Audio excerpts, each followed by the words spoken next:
ನಮ್ಮ ಗ್ಯಾರಂಟಿ ಅನುಷ್ಠಾನ ಸಮಿತಿ ಸದಸ್ಯ ಕಾರ್ಯದರ್ಶಿ ಆಗಿರುವಂಥ ಇಒ ಅವರೇ, ಶ್ರೀಡಿಪು ಅವರೇ ಮತ್ತು ವೇದಿಕೆಯಲ್ಲಿರ್ತಕ್ಕಂಥ ಎಲ್ಲ ಅಧಿಕಾರಿಗಳೇ ಮತ್ತು ಕಾರ್ಯಕ್ರಮದಲ್ಲಿ ಭಾಗವಹಿಸಿದ ಸೋದರಿ, ಈಗಾಗಲೇ ನಮ್ಮ ಜಿಲ್ಲಾ ಅಧ್ಯಕ್ಷರು ಈ ಒಂದು ಕಾರ್ಯಕ್ರಮವನ್ನು ಯಾಕೆ ಮಾಡ್ತೀವಿ ಅನ್ನೋದ್ರ ಬಗ್ಗೆ ಭಾಳ ವಿಸ್ತಾರವಾಗಿ ಹೇಳಿದ್ದಾರೆ. ಅದೇ ರೀತಿಯಾಗಿ ನಮ್ಮ ಸದಸ್ಯರಾಗಿರುವಂಥ ಅಂಜುಬಾಯಿ ರಾಠೋಡ್ ಅವರು, ಸಾವಿತ್ರಿಬಾಯಿ ಪುಣೆ ಅವರ ಉದಾಹರಣೆಯನ್ನು ಕೊಟ್ಟು ಸಾಕಷ್ಟು ವಿವರವಾಗಿ ಮುಂದೆ ಮಾತಾಡಿದ್ದಾರೆ. ಭಾಳ ಮುಖ್ಯವಾಗಿ ಏನಂತಂದರೆ ಅಂತಾರಾಷ್ಟ್ರೀಯ ಮಹಿಳಾ ದಿನಾಚರಣೆ ಇದು ಅಂತಾರಾಷ್ಟ್ರೀಯ ಮಟ್ಟದಲ್ಲಿ ಮತ್ತು ರಾಷ್ಟ್ರೀಯ ಮಟ್ಟದಲ್ಲಿ ಆಚರಣೆ ಮಾಡ್ತಕ್ಕಂಥ ದಿನಾಚರಣೆ. ಇದಕ್ಕೆ ಭಾಳ ವಿಶೇಷತೆ ಇದೆ. ಯಾಕೆ ವಿಶೇಷತೆ ಅಂದರೆ ಒಂದು ಮಹಿಳೆಯಾದವರು ಒಂದು ಮನೆ ಯಜಮಾನಿಕೆಯಾಗಿ ಅವರಿಗೆ ದುಡಿಯುವಂಥ ವ್ಯಕ್ತಿಯಾಗಿ ಮತ್ತು ಇಡೀ ಸಮಾಜವನ್ನು ತಿದ್ದುವಂಥ ವ್ಯಕ್ತಿಯಾಗಿ ಭಾಳ ಒಂದು ಆದರ್ಶಪ್ರಾಯವಾಗಿರ್ತಕ್ಕಂಥ ಕೆಲಸವನ್ನು ಸಮಾಜದಲ್ಲಿ ಮಹಿಳೆಯರು ಮಾಡ್ತಾ ಇದ್ದಾರೆ. ಅವರಿಗೆ ಹೆಚ್ಚಿನ ಶಕ್ತಿಯನ್ನು ತುಂಬಬೇಕನ್ನುವಂಥ ಕಾರಣದಿಂದ ಅವರೊಂದು ಸಬಲೀಕರಣ ಆಗಬೇಕು ಅನ್ನುವಂಥ ಕಾರಣದಿಂದ ಎಲ್ಲ ಕಡೆ ಇವತ್ತೇನಂತಂದರೆ ಅಂತಾರಾಷ್ಟ್ರೀಯ ಮಹಿಳಾ ದಿನಾಚರಣೆ ಆಚರಣೆ ಮಾಡ್ತಾರೆ. ನಮಗೆಲ್ಲ ಗೊತ್ತಿರುವ ಹಾಗೆ ಇವತ್ತು ಕರ್ನಾಟಕ ಸರ್ಕಾರ ಏನು 5 ಗ್ಯಾರಂಟಿ ಯೋಜನೆಗಳನ್ನು ಜಾರಿ ಮಾಡಿದೆ. ಸುಮಾರು ಒಂದು ವಾರಗಳ ಹಿಂದೆ ಒಂದು ರಾಜ್ಯ ಸರ್ಕಾರದಿಂದ ನೋಟಿಸನ್ನು ಬಂತು. ಏನಂತಂದರೆ ಅಂತಾರಾಷ್ಟ್ರೀಯ ಮಹಿಳಾ ದಿನಾಚರಣೆಯನ್ನು ಆಚರಣೆ ಮಾಡ್ತಾ ಇರುವಾಗ ಈ ಕಾರ್ಯಕ್ರಮ ಭಾಳ ಅತ್ಯುತ್ತಮವಾಗಿರ್ತಕ್ಕಂಥ ಕಾರ್ಯಕ್ರಮ ಇದೆ. ನಾವು ತಂದಿರ್ತಕ್ಕಂಥ ಏನು ಸ್ಕೀಮ್ಸ್ ಇದ್ದಾವೆ ಅದರಲ್ಲಿ ಬಹುತೇಕವಾಗಿ ಮಹಿಳೆಯರಿಗೆ ಸೀಮಿತ ಆಗಿರ್ತಕ್ಕಂಥ ಸ್ಕೀಮ್ಸ್ ಇದ್ದಾವೆ.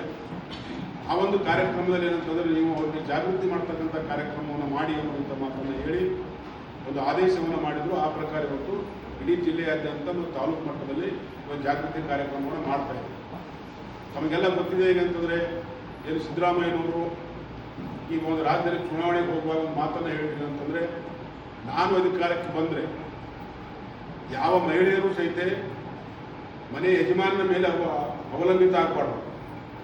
ಅವಳ ದಿನನಿತ್ಯದ ಖರ್ಚಿಗಾಗಿ ಏನಂತಂದರೆ ನಾವೊಂದು ಒಳ್ಳೆಯ ಸ್ಕೀಮನ್ನು ತರ್ತೀವಿ ಅಂತ ಹೇಳಿ ಚುನಾವಣೆಯಲ್ಲಿ ಆರಿಸಿ ಬಂದ ತಕ್ಷಣವೇ ಸೀದಾ ವಿಧಾನಸೌಧಕ್ಕೆ ಬಂದು 5 ಸ್ಕೀಮ್ಗಳನ್ನು ಅವರು ವಿಧಾನಸೌಧ ಲಾಂಚ್ ಮಾಡಿದರು. ಅದರಲ್ಲಿ ಮೇನ್ ಮುಖ್ಯವಾಗಿ ಏನಂದರೆ ಒಂದು ಗೃಹಲಕ್ಷ್ಮಿ ಯೋಜನೆ, ಶಕ್ತಿ ಯೋಜನೆ ಮತ್ತು ಗೃಹ ಜ್ಯೋತಿ, ಯುವ ನಿಧಿ ಮತ್ತು ಅನ್ನಭಾಗ್ಯ ಯೋಜನೆ.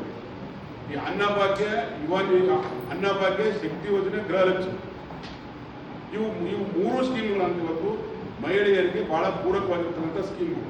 ನಾವೆಲ್ಲ ನೋಡ್ತೀವಿ ಅಂತಂದರೆ ಮೊನ್ನೆ ಈ ಒಂದು 60 ತಿಂಗಳ ಹಿಂದೆ ವೀರೇಂದ್ರ ಹೆಗಡೆ ಅವರು ಹೇಳಿದರು, ನಮಗೆ ಕೊರೋನಾ ಆದಮೇಲೆ ಏನಂತಂದರೆ ನಮ್ಮ ದೇವಸ್ಥಾನದ ಹುಂಡಿಗೆ ಏನಂತಂದರೆ ಭಾಳ ದೊಡ್ಡ ಬರಗಾಲ ಇತ್ತು. ನೀವು ಶಕ್ತಿ ಯೋಜನೆಯನ್ನು ಜಾರಿ ಮಾಡಿದ ಮೇಲೆ ನಮ್ಮ ಹುಂಡಿ ತುಂಬಿದೆ, ದೇವಾಲಯದಲ್ಲಿ ಏನಂತಂದರೆ ನಮಗೆ ಬೇರೆ ಬೇರೆ ಕೆಲಸಗಳನ್ನು ಮಾಡಲಿಕ್ಕೆ ನಾವು ಅನುಕೂಲ ಆಗಿದೆ ಅನ್ನುವಂಥ ಮಾತನ್ನು ನೇರವಾಗಿ ಹೇಳಿ ಇವತ್ತಾಗಲೇ ಬಸ್ಸುಗಳು ನೋಡ್ತಾ ಇದ್ದೀವಿ. ಯಾರಿಗೆ ನಮಗೆ ಆರ್ಥಿಕವಾಗಿ ನಾವು ಸಬಲರಿಲ್ಲ, ಆರ್ಥಿಕ ದುರ್ಬಲರಾಗಿದ್ದೀವಿ. ಆ ದುರ್ಬಲ ಇರ್ತಕ್ಕಂಥ ಜನ ಏನಂತಂದರೆ ಇವತ್ತು ನಮ್ಮ ಇಷ್ಟು ಬಂದು ದೇವಸ್ಥಾನಗಳು ಹೋಗ್ತಾರೆ. ಅದರಲ್ಲಿ ವಿಶೇಷವಾಗಿ ಏನಂತಂದರೆ ಗ್ರಾಮಾಂತರ ಪ್ರದೇಶದಲ್ಲಿ ಏನು ತರಕಾರಿ ಮಾರುವಂಥ ಹೆಣ್ಮಕ್ಳು ಇದ್ದಾರೆ, ಬೇರೆ ಸಣ್ಣ ಪುಟ್ಟ ವ್ಯಾಪಾರ ಮಾಡ್ತಕ್ಕಂಥ ಹೆಣ್ಮಕ್ಳು ಇದ್ದಾರೆ.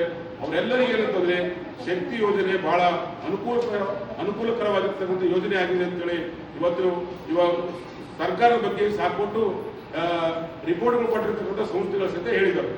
ಅದೇ ಗೃಹಲಕ್ಷ್ಮಿ ಬಗ್ಗೆ ಭಾಳ ಹೇಳ್ತಾರೆ ಅಂತಾರೆ, ತಮ್ಮ ಮಕ್ಕಳಿಗೆ ಸಣ್ಣ ಪುಟ್ಟ ಸ್ಕೂಲಿಗೆ ಹೋಗುವಾಗ ಏನಂತಂದರೆ ಏನು ದಿನನಿತ್ಯದ ಖರ್ಚುಗಳು ಇರ್ತಾವಲ್ಲ, ಆ ಖರ್ಚುಗಳಿಗೂ ಸಹಿತ ನಮಗೆ ಇವತ್ತು ಗೃಹಲಕ್ಷ್ಮಿ ಯೋಜನೆ ಜಾರಿಯಾಗಿದೆ ಅನ್ನುವಂಥ ಮಾತನ್ನು ಹೇಳಿದ್ದಾರೆ.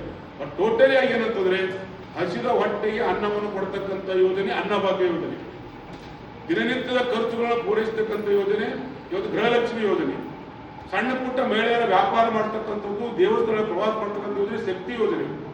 ನಾವೆಲ್ಲ ಹಳ್ಳಿಗಳಲ್ಲಿ ನೋಡ್ತೀವಿ ಅಂತಂದರೆ ತಿಂಗಳಾಯ್ತನ್ನ ಕರೆಂಟ್ ಕಟ್ ಮಾಡಕ್ಕೆ ಬರ್ತಾರೆ, ಏನೋ ಒಂದು ಬಿಲ್ಲೇ ಕಟ್ಟಿ ನೀವು ಕರೆಂಟ್ ಕಟ್ ಮಾಡ್ಕೊಂಡು ಬರ್ತಾರೆ. ಇವತ್ತು ಹಳ್ಳಿಗಳಲ್ಲಿ ಭಾಳ ಜನ ನಿರಾಳವಾಗಿದ್ದಾರೆ. ಇವತ್ತು ಅವ್ರಿಗೆ ಸಿಗ್ತಕ್ಕಂಥ ಯೂನಿಟ್ಗಳೇನಿದಾವಲ್ಲ ಅದರಲ್ಲಿ ಇವತ್ತು ವಿದ್ಯುತ್ತನ್ನು ಬಳಸ್ತಾ ಇದ್ದಾರೆ. ಮತ್ತು ಯುವ ನಿಧಿ ಇವತ್ತೇನಂತಂದರೆ ಸಾಕಷ್ಟು ಪದವೀಧರ ಮುಗಿಸ್ತಾರೆ. ಅವ್ರ ಕಾಲೇಜ್ ಮುಗಿದ ತಕ್ಷಣ ಏನಂತಂದರೆ ಅವ್ರಿಗೆ ಕೆಲಸ ಇರೋದಿಲ್ಲ.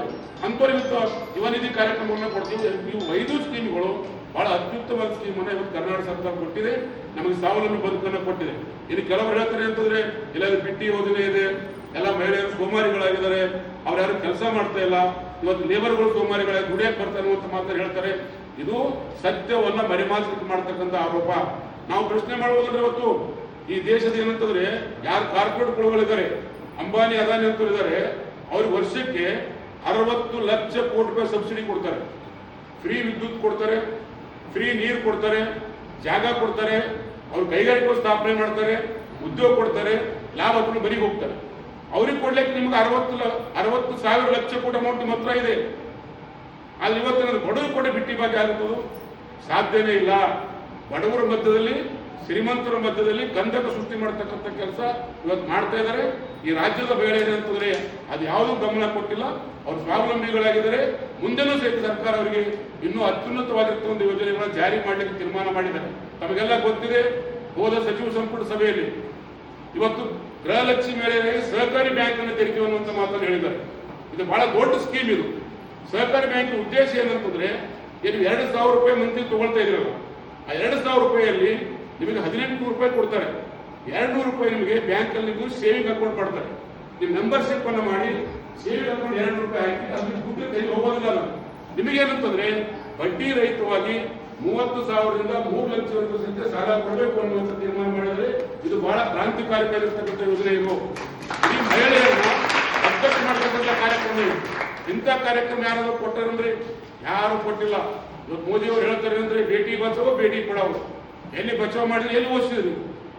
ಇಲ್ಲಿ ನಿಜವಾಗಿ ಬೇಟಿ ಬಚಾವೋ ಬೇಟಿ ಕೊಡೋ ಕಾರ್ಯಕ್ರಮ ಕರ್ನಾಟಕದಲ್ಲಿ ಆಗ್ತಾ ಇದೆ.